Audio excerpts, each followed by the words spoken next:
Hello everyone, I'm Michael Serapio. The second Conservative motion to trigger an early election will be voted on next week, though what this week will be remembered for probably will not be that. Rather, it will be the rancor, the anger, and the allegations of homophobia that we saw in the House of Commons. Standing up to bullies requires us to call them out on their crap sometimes, and that's what I will do.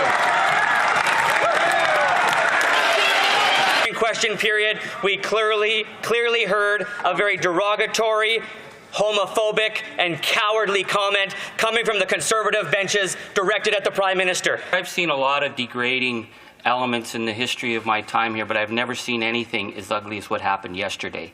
We saw a disgusting display of homophobia. Right on. Every member of this House should be outraged because it was a homophobic slur, and I want you to take it under consideration. The Hansard notes, does he engage with them in the bathtub? It had nothing to do with sex. I wasn't thinking about sex at all.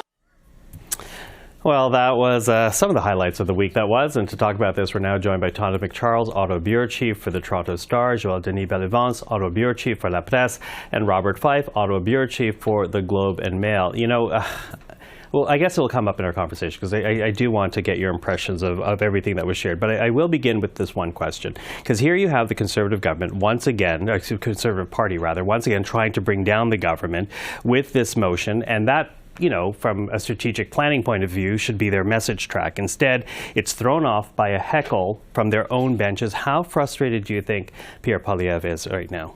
Oh, I'm not going to try and read his mind. But I will say, you called it the highlights of the week. I would say lowlights of the week. It was a particularly low point in the House of Commons proceedings. And I was in the gallery that day as that whole exchange was unfolding. I heard a Conservative member say, you know, did Tom Clark, the Consul General, get the top bunk to the Prime Minister? And in the gallery, in the public galleries, were row upon row upon row of high school students. And there wasn't a smile on anyone's face. No one was giggling. No one appreciated the frat boy humor. Those kids were appalled. They were looking aghast down at the spectacle unfolding. So, look, I think that the Conservative Party and all parties in the House have to get a grip on this. The Speaker has lost the room, lost control, cannot bring discipline to the proceedings. And so it's upon themselves to figure out how to get through this. This is sidetracking everything. Yeah, sidetracking everything, so much so, you know, as I said right off the top of the show, no one's really talking about this Conservative motion today. We're talking about the kerfuffle on the House and the impact of it. Joël-Denis, what do you say? Well, talking about decorum, I was expecting the House of Commons to be full of animosity, full of comments that would put people off base. But this is like something that I did not expect.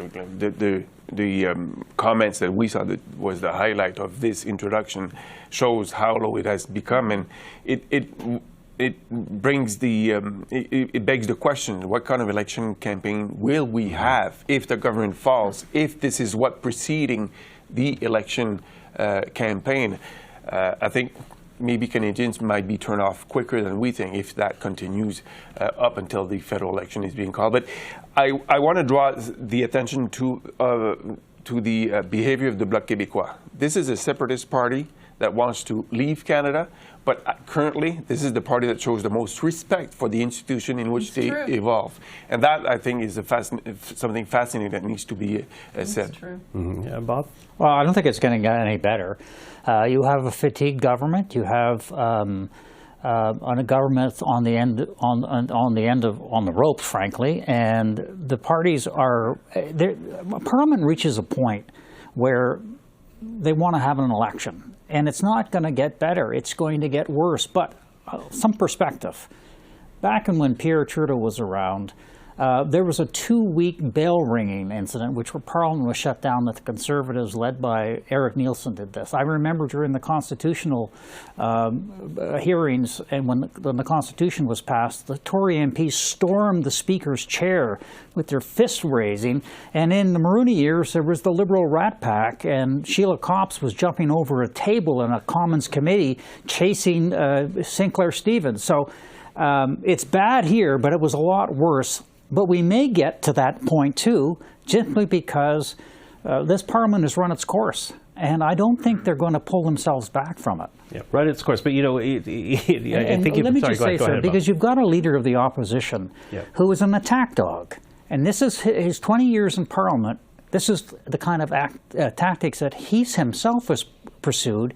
I can't see him pulling back on his own MPs. Well, and let's be pursued, but also successful because he's now leader of that party, right? But I do wonder about what type of focus, onus has to be on the Conservative leader, because again, this happens as the Conservative Party is trying to bring down the government, trying to forward this argument that we will deliver a better government than the current one. Does that put any pressure on Pierre Poilievre to you were talking about, you know, bringing it back? Does that put any pressure on him to do so? I think we talked about this last week, didn't we? I mean, I think that there's a question around, you know, what role you want to occupy. And he's looking like a really good opposition leader right now, not like a prime minister. So I think while we can all set some expectations for what that role should look like, I think Bob's, you know, correct. This is a leader who has perfected this style of politics. It appears to be an expression of his authentic self. He thinks that's what got him where he is, and I don't see any sign of a change there. In fact, I think he views it as the path to his success, and that's what's motivating his base and his supporters. So I don't expect change there. I mean, to the broader point about whether this Parliament has run its course, you know, only that Parliament can really tell us that question, you know. And frankly, I think what we're seeing unfold in the bigger picture is that there is still an appetite for horse trading among the parties. The NDP and the Bloc have things they want out of a weak and bleeding Liberal government. And the Liberal government also seems willing, at least at this point, to work with them. So has it run its course? You know, we might not like what we see over the next few months, but I'm not sure it's yet run its course. I still think we're going to get until late this fall or early next spring, but you know, we'll see. Well, because to that, the next opposition day is Tuesday after the long weekend here in Ottawa for Truth and Reconciliation Day. And that opposition day belongs to the Bloc. The Bloc Québécois. And they have released their motion that will be debated. And it's the motion that says the House demands the government to take all the necessary steps to make sure that Bill 319, which is the bill that would increase old age security pension, is actually implemented quickly with the royal recommendation. So that's a way to put pressure on the government. We'll see how the executive, the cabinet, will vote on that one. That's clearly is a signal to the Bloc Québécois. The cabinet, that's a key question. The cabinet, how will the cabinet vote on this one? Because ultimately the cabinet will have to make a decision. But I want to come back to, you mentioned that the leader of the Conservative Party is high in the poll. He has been leading the polls for the last 12 more than a year. 15 months. At one point, I'm asking myself, will Mr. Poilievre show that he's a prime minister in waiting? And that's a question that is being asked more and more in Quebec. I've heard it many times. When is he going to show that he's a prime minister in waiting, deserving of our vote? And so the question is open right now, and we're still waiting for the answer from Mr. Poilievre. Yeah, well, I do wonder, though, and I hear what you're saying, Bob, that, you know, when the parties are spent, it kind of goes into chaos, and that's what we've seen this past week. Although, does this in any way help the Liberals? Because the Liberals continue to poke at the Conservative lead by saying, you know, once people know Pierre Poilievre, they're going to question him. But also, let me finish this out. But also allegations that and this is not just now, but in the past few elections, you know, it's the Conservatives flirt with anti-women groups, anti-racist groups, with homophobic groups, trans groups. Does this actually help the Liberals to see this type of argument coming from the Conservative benches? Look, I don't think it's going to make any difference because the country is fed up with Justin Trudeau. All the polls show that. Just a Leger one today. I mean, 64% of people want to see the backside of Mr. Trudeau. So I don't think how they can turn that around. And I think that if they're changing leadership, they could, but I don't think so under Mr. Trudeau. But, you know, I'm coming back to the whole House thing. I think Tonda has mentioned it. The Speaker is very weak.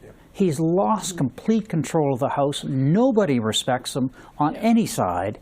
And I don't think that that's why one of the reasons it's never going to get better, because he doesn't know how to control the House. He has no authority. They don't respect him. And when we've all seen speakers, when they lose control of the House, spectacularly when you're heading into a kind of election campaign, it's just going to be more chaos.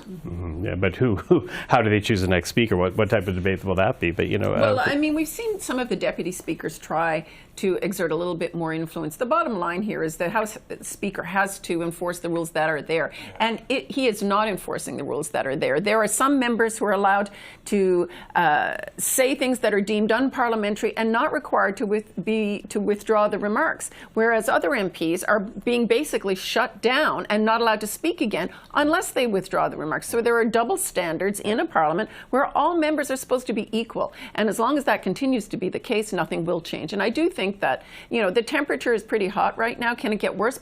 Yeah, actually, it can get worse. Imagine that. I don't know if I want to stick around and see what it can, how much worse it can get, because the 21 election was really bad for all kinds of terrible rhetoric and behavior. Has anyone learned a lesson from that? I don't think so. Rhetoric, behavior, and underlying security issues, security concerns, right? Because this is where the rhetoric can lead to actions that you're going to say. Yeah, and we've looked at the first 2 weeks of this session and what has Parliament accomplished.